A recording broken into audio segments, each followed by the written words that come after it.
이번 영상에서는 아이들이 어떻게 언어를 잘 배우는지에 대해서 얘기하고 싶은데요.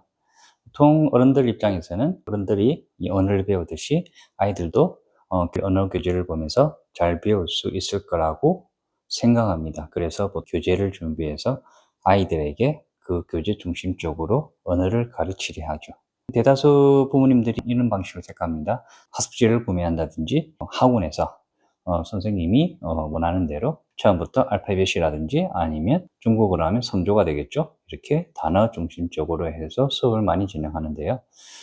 실제로 이렇게 배우면 아이들이 잘 배우지 못합니다.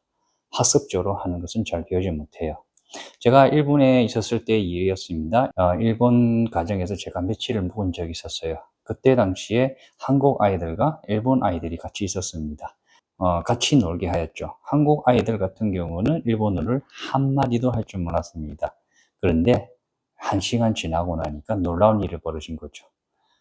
한국 아이들이 일본 아이들을 따라서 일본어 단어를 하기 시작한 것같습니다. 예를 들면 가위바위보 이런 말들 말이죠. 이런 걸 단순간에 일본어로 배워버린 거였어요.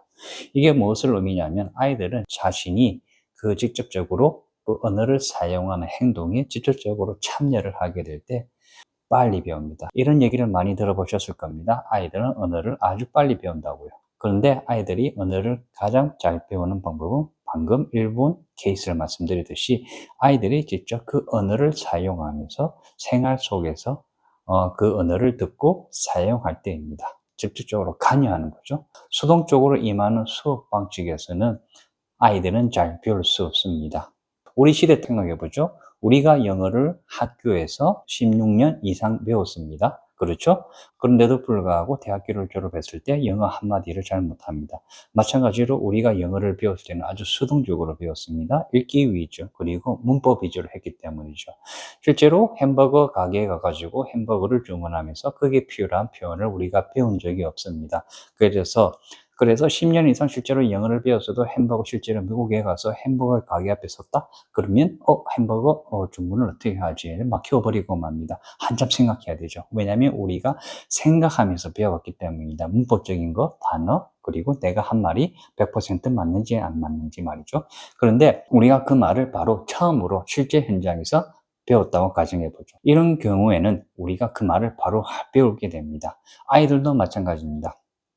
언어를 배울 때는 아이들이 직접 자기 생활 속에서 다른 상대방과 그 언어를 직접 하면서 잘 배우게 됩니다. 그래서 아이들 같은 경우는 첫 번째로 대화를 통해서 가장 잘 배웁니다. 오고받는 대화입니다. 내가 말하고 상대방이 말하고 내가 응답하고 다시 듣고 이해하고 그리고 상대방이 다시 응답하고 다시 계속 질문을 하는 형태로 주고받는 대화 형태로 오고 가는 거죠. 이렇게 하게 되는 경우는 아이들이 금방 배웁니다. 아주 빨리 배워요. 그 사례를 제 블로그 상에서도 6개월 후에 1년 뒤에 얼만큼 빨리 향상이 되는지 제가 여러 학생을 보여드렸어요. 대화를 통해 가장 잘 배우고요. 그리고 두 번째로 동화책이라든지 책을 읽는 것이죠. 책을 통해서 아이들이 언어를 배우는 정도는 좀 약합니다. 상대적으로 많이 약해요. 그래서 한국에서 책을 통해서 동화책이라든지 아니면 교재를 통해서 아이들에게 언어를 가르치잖아요. 그러면 1년이 2년, 3년이 지나도 아이들의 언어 발달은 상당히 느리게 됩니다. 왜 그럴까요? 아이들에게 언어는 자기 자신에게 정말 필요해야지 그 언어를 잘 습득하게 됩니다. 제3자가 얘기하는 책 속의 이야기는 나와 무관한 사람의 이야기일 뿐이에요. 그래서 받아들이는 정도가 아주 약하죠. 그래서 교재를 통해서는 잘 배울 수가 없어요.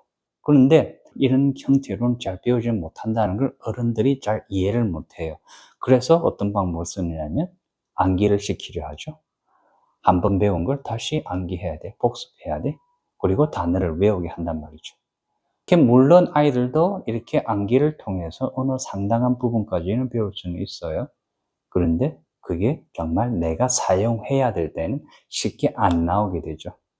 왜냐하면 우리가 배울 때 그 경우에 따라서 그 말을 기억하게 돼요. 어떤 의미냐면 우리가 실제 현장에서 배우게 되는 거, 실제로 다른 사람하고 대화를 통하면서 배웠을 때는 상대방의 표정이라든지 그 말의 뉘앙스라든지 어떤 상황에서 그런 말이 오갔는지까지 모든 것을 다 우리가 다 캐치를 하게 되거든요, 당시에. 근데 교재를 통해서 배우는 것은 우리가 이런 뉘앙스라든지 어떤 감정의 어떤 변화가 있었다든지 이런 걸 전혀 캐치를 하지 못해요.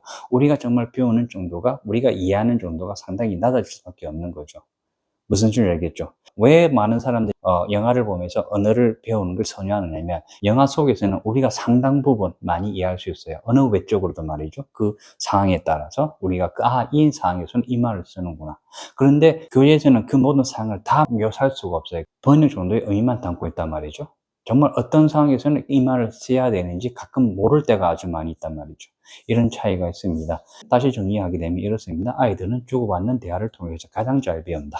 그리고 책 같은 경우는 부차적으로, 또 모자란 부분은 책을 통해서 새로운 단어를 섭다가 그 단어를 다시 대화 속에 다시 사용할 수 있습니다. 그리고 보강을 하는 거죠. 책을 읽는 것은 우리가 전에 배웠던 내용을 재강화하게 됩니다. 그래서 책을 읽는 것은 부차적인 정도로 보시면 돼요. 아이들에게는 먼저 1순위가 책이 되어서는 안 되고요. 대화가 1순위가 돼야 됩니다. 대화가 1순위 되고 책으로 보강하는 거죠. 책으로 만약 올라가고 대화는 나중에 해야지, 이런 건 잘 먹히지 않습니다, 아이들에게는. 특히 어린아이들에게는 더 그렇습니다. 어린아이들은 학습 능력이 어른들보다 낮기 때문에 교재 중심적으로, 책 중심적으로 언어를 배울 수가 없어요. 대화는 주고받는 대화를 통해서 가장 잘 배우게 됩니다. 이걸 참고하셨으면 좋겠습니다. 이 모든 사항 전부 다 연구 내용에 있습니다. 제 개인적인 생각이 아니니 참고로 하셨으면 좋겠습니다.